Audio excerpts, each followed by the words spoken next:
ॐ नमो भगवते वासुदेवाय। प्यारे भक्तों और प्रिय दोस्तों, आज हम सुनेंगे श्री खाटू श्याम बाबा की अपूर्व अद्वितीय कहानी। यह कहानी आरंभ होती है मध्यकालीन महाभारत से। आइए शुरू करते हैं। पवन पुत्र भीमसेन और हिडिंबा के पुत्र थे घटोत्कच, और वे बहुत ही बलशाली थे। जन्म के समय उनके सिर पर केश न होने के कारण उनका नाम घटोत्कच रखा गया। उत्कच यानी जिसके सर पर बाल न हो। वह अत्यंत मायावी निकले और जन्म लेते ही बड़े हो गए। वीर घटोत्कच का विवाह दैत्यराज मूर, जिनका वध भगवान श्री कृष्ण ने किया था, की पुत्री मोरवी से हुआ। मोरवी को कामकंटका व अहिल्यावती के नामों से भी जाना जाता है। दोस्तों, वीर घटोत्कच तथा महारानी मोरवी, इनको 3 पुत्र रत्नों की प्राप्ति हुई: बर्बरिक, अंजन पर्व और मेघवर्ण। बालक के बाल बब्बर शेर की तरह होने के कारण इनका नाम बर्बरिक रखा गया। इन्हीं वीर बर्बरिक को आज दुनिया में खाटू श्याम के नाम से जाना जाता है। बाल्यकाल से ही वे बहुत वीर और महान योद्धा थे। उन्होंने युद्ध कला अपनी मां अहिल्यावती तथा प्रभु श्री कृष्ण से सीखी थी। श्रोताओं, वीर बर्बरिक को बचपन में भगवान श्री कृष्ण द्वारा परोपकार करने एवं निर्बल का साथ देने की शिक्षा दी गई थी। इन्होंने अपने पराक्रम से ऐसे अनेक असुरों का वध किया जो निर्बल ऋषि मुनियों को हवन, यज्ञ आदि धार्मिक कार्य करने से रोकते थे। विजय नामक ब्राह्मण का शिष्य बनकर उनके यज्ञ को राक्षसों से बचाकर उनका यज्ञ संपूर्ण करवाने पर भगवान शिव ने प्रकट होकर इन्हें 3 बाण प्रदान किए। उन बाणों से समस्त लोकों में विजय प्राप्त की जा सकती थी।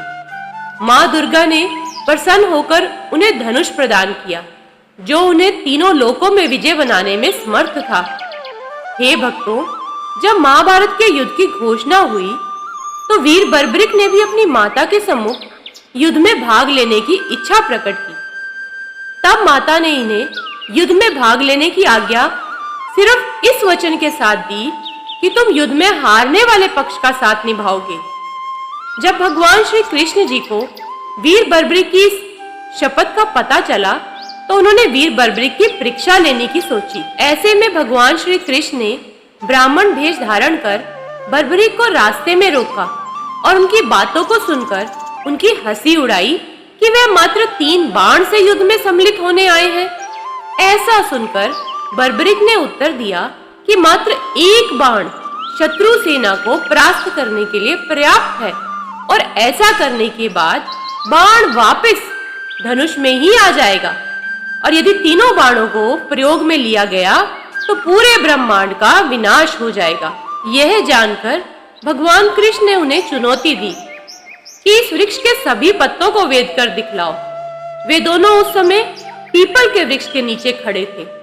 बस दोस्तों, फिर क्या था, बर्बरिक ने चुनौती स्वीकार की और अपने तूड़ीन से 1 बाण निकाला और ईश्वर को स्मरण कर बाण पेड़ के पत्तों की ओर चलाया।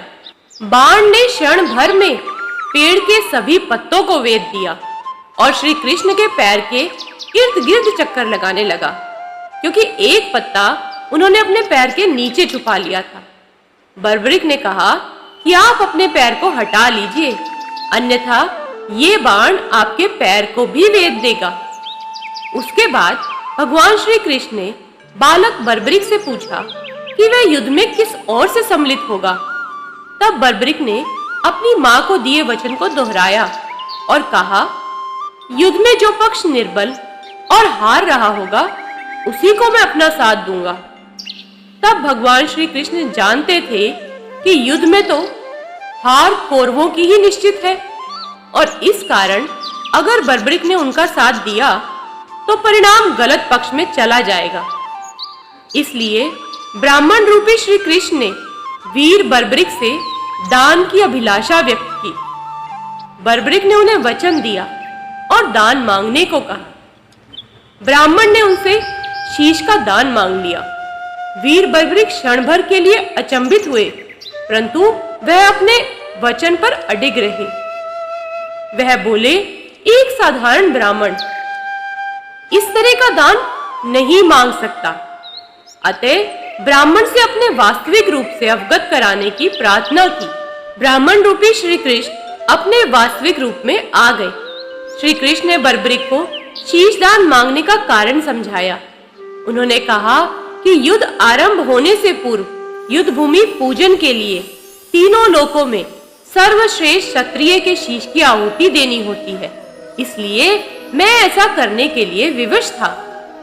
वीर बर्बरिक अपना शीश खुशी खुशी देने को तैयार हो गए। वीर बर्बरिक ने भगवान श्री कृष्ण के सम्मुख महाभारत का युद्ध देखने की इच्छा प्रकट की और इस पर भगवान कृष्ण ने प्रसन्न होकर 2 वरदान दिए। पहला कि उनका शीश शरीर से अलग होकर भी हमेशा जीवित रहेगा, वहां महाभारत युद्ध का साक्षी बनेगा। और दूसरा यह कि कलयुग में तुम्हें यानी कलयुग में वीर बर्बरिक को मेरे प्रिय नाम श्री श्याम के नाम से पूजा जाएगा। बर्बरिक ने उनसे प्रार्थना की कि वे अंत तक युद्ध देखना चाहते हैं। तब भगवान कृष्ण ने उनकी यह प्रार्थना स्वीकार कर ली। भगवान श्री कृष्ण इस बलिदान से प्रसन्न होकर बर्बरिक को युद्ध में सर्वश्रेष्ठ वीर की उपाधि से अलंकृत किया गया। उनके शीश को युद्ध भूमि के समीप ही एक पहाड़ी पर सुशोभित किया गया और वहां से बर्बरिक संपूर्ण युद्ध को देख सकते थे। फागुन माह की द्वादशी को उन्होंने अपने शीश का दान दिया था। इस प्रकार वे शीश के दानी कहलाए।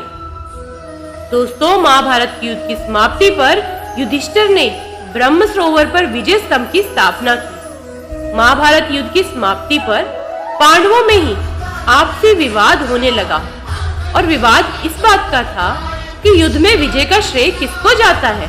अब आप ही बताइए कि युद्ध में विजय का श्रेय किसको जाता है। प्रभु श्री कृष्ण ने उनसे कहा कि बर्बरिक का शीश संपूर्ण युद्ध का साक्षी है, अतः उससे बेहतर निर्णायक भला कौन हो सकता है। अब इस आवश्यक बात का फैसला करवाने के लिए श्री कृष्ण जी की आज्ञा पाकर वीर बर्बरिक के शीश को विजय स्तंभ, जिसे आज द्रौपदी कूप ब्रह्म सरोवर कुरुक्षेत्र उस जगह पर स्थापित किया गया। बर्बरिक के शीश ने उत्तर दिया कि श्री कृष्ण ही युद्ध में विजय प्राप्त करने में सबसे महान पात्र है। उनकी शिक्षा, उनकी उपस्थिति, युद्ध नीति ही निर्णायक थी। उन्हें युद्ध भूमि में सिर्फ उनका सुदर्शन चक्र घूमता हुआ दिखाई दे रहा था, जो शत्रु सेना को काट रहा था। मां महाकाली भगवान कृष्ण के आदेश पर शत्रु सेना के रक्त से भरे प्यालों का सेवन कर रही थी। श्री कृष्ण वीर बर्बरिक के महान बलिदान से काफी प्रसन्न हुए और वरदान दिया कि कलयुग में तुम श्याम नाम से जाने जाओगे, क्योंकि उस युग में हारे हुए का साथ देने वाला ही श्याम नाम धारण करने में समर्थ है। उनका शीश खाटू नगर, जो वर्तमान में राजस्थान राज्य के सीकर जिला में, वहां दफनाया गया, इसलिए उन्हें खाटू श्याम बाबा कहा जाता है। खुदाई के बाद वह शीश प्रकट हुआ, जिसे कुछ दिनों के लिए एक ब्राह्मण को दे दिया गया। भगवान श्री कृष्ण के वरदान के अनुसार कलयुग में राजस्थान के खाटू नामक स्थान पर राजा को सपने में श्री कृष्ण जी ने दर्शन दिए तथा पावन शीश को निकालकर उसे खाटू में प्रतिष्ठित करने की आज्ञा दी। आज वीर बर्बरिक के उसी पावन शीश की श्री खाटू श्याम के नाम से पूजा होती है। वह स्थान जहाँ श्री कृष्ण जी ने वीर बर्बरिक की परीक्षा ली थी, वह वर्तमान में हिसार के तलवंडी राणा के समीप वीर बरान के नाम से प्रसिद्ध है। उस पेड़ जिसके पत्ते वीर बर्बरिक ने भेदे थे, आज भी बिधे हुए होते हैं। मूल मंदिर 1027 ईस्वी में रूप सिंह चौहान और उनकी पत्नी नर्मदा कंवर द्वारा बनाया गया था। मारवाड़ के शासक ठाकुर के दीवान अभय सिंह ने ठाकुर के निर्देश पर 1720 ईस्वी में मंदिर का नवीकरण कराया था। यह विजय स्तंभ, जहां पांडवों द्वारा वीर बर्बरिक के शीश की स्थापना की गई थी, वह वर्तमान में द्रौपदी कूप कुरुक्षेत्र ब्रह्म सरोवर पर स्थित है।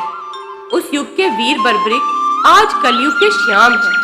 इनके बारे में प्रसिद्ध है कि आज भी वे माता को दिए हुए वचन के अनुसार इस संसार में हारने वाले इंसान का साथ देते हैं। इनका दरबार आज भी हारे का सहारा है। भगवान कृष्ण ने इन्हें वरदान दिया था कि तुम्हारे भक्तों का केवल तुम्हारे नाम का सच्चे दिल से उच्चारण मात्र से ही उद्धार होगा।